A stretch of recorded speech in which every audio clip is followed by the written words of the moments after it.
ಉತ್ತರಾಖಂಡದ ಪವಿತ್ರ ಕೇದಾರನಾಥ ಧಾಮಕ್ಕೆ ತೆರಳಲು ಯೋಜನೆ ಮಾಡಿಕೊಂಡಿದ್ದ ಭಕ್ತರಿಗೆ ಮಹತ್ವದ ಮಾಹಿತಿಯೊಂದು ಹೊರಬಿದ್ದಿದೆ. ರಾಜ್ಯದ ಹಲವು ಪ್ರದೇಶಗಳಲ್ಲಿ ನಿರಂತರವಾಗಿ ಸುರಿತಾ ಇರುವ ಭಾರೀ ಮಳೆ ಹಾಗೂ ಪ್ರತಿಕೂಲ ಹವಾಮಾನ ಪರಿಸ್ಥಿತಿಯ ಹಿನ್ನೆಲೆಯಲ್ಲಿ ಕೇದಾರನಾಥ ಯಾತ್ರೆಯನ್ನ ತಾತ್ಕಾಲಿಕವಾಗಿ ಸ್ಥಗಿತಗೊಳಿಸಲಾಗಿದೆ. ಕಳೆದ ಕೆಲವು ದಿನಗಳಿಂದ ಸುರಿತಾ ಇರುವ ಮಳೆಯಿಂದಾಗಿ ಯಾತ್ರಾ ಮಾರ್ಗಗಳಲ್ಲಿ ಭೂಕುಸಿತದ ಅಪಾಯ ಹೆಚ್ಚಾಗಿದ್ದು, ಕೆಲವೆಡೆ ರಸ್ತೆ ಸಂಪರ್ಕಕ್ಕೂ ಹಾನಿಯಾಗಿದೆ. ಭಕ್ತರ ಸುರಕ್ಷತೆಯನ್ನ ಗಮನದಲ್ಲಿ ಇಟ್ಟುಕೊಂಡು ಸ್ಥಳೀಯ ಆಡಳಿತ, ವಿಪತ್ತು ನಿರ್ವಹಣಾ ಇಲಾಖೆ ಹಾಗೂ ಪೊಲೀಸ್ ಅಧಿಕಾರಿಗಳು ಈ ಮುನ್ನೆಚ್ಚರಿಕೆ ಕ್ರಮಗಳನ್ನು ಕೈಗೊಂಡಿದ್ದಾರೆ. ಕೇದಾರನಾಥ ಯಾತ್ರೆಗೆ ತೆರಳಲು ಸಿದ್ಧರಾಗಿರುವ ಭಕ್ತರು ಅಧಿಕೃತ ಪ್ರಕಟಣೆಗಳನ್ನು ಪರಿಶೀಲಿಸಿದ ನಂತರವೇ ಪ್ರಯಾಣ ಆರಂಭಿಸುವಂತೆ ಅಧಿಕಾರಿಗಳು ಮನವಿ ಮಾಡಿಕೊಂಡಿದ್ದಾರೆ. ಈಗಾಗಲೇ ಯಾತ್ರಾ ಮಾರ್ಗದಲ್ಲಿ ಇರುವವರು ಸುರಕ್ಷಿತ ಸ್ಥಳಗಳಿಗೆ ತಂಗಿ ಆಡಳಿತದ ಸೂಚನೆಗಳನ್ನು ಕಟ್ಟುನಿಟ್ಟಾಗಿ ಪಾಲಿಸುವಂತೆ ಸೂಚನೆ ನೀಡಲಾಗಿದೆ.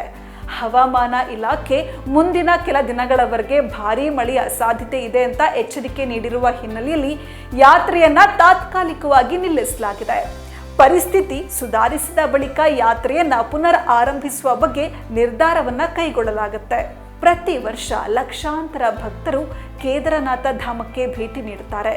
ಆದರೆ ಮಳೆಗಾಲದಲ್ಲಿ ಪರ್ವತ ಪ್ರದೇಶಗಳಲ್ಲಿ ಭೂಕುಸಿತ, ರಸ್ತೆ ಕುಸಿತ, ಕಲ್ಲುಗಳು ಉರುಳುವಂತಹ ಅಪಾಯಗಳು ಹೆಚ್ಚಾಗ್ತವೆ.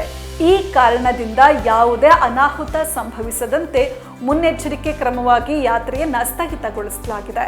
ಅಧಿಕಾರಿಗಳ ಸೂಚನೆಗಳನ್ನ ಪಾಲಿಸೋದು, ಹವಾಮಾನ ಮಾಹಿತಿಯನ್ನು ನಿರಂತರವಾಗಿ ಪರಿಶೀಲನೆ ಮಾಡೋದು ಹಾಗೂ ಅನಗತ್ಯವಾಗಿ ಅಪಾಯಕಾರಿ ಪ್ರದೇಶಗಳಿಗೆ ತೆರಳದಿರೋದು ಅತ್ಯಂತ ಮುಖ್ಯವಾಗಿದೆ.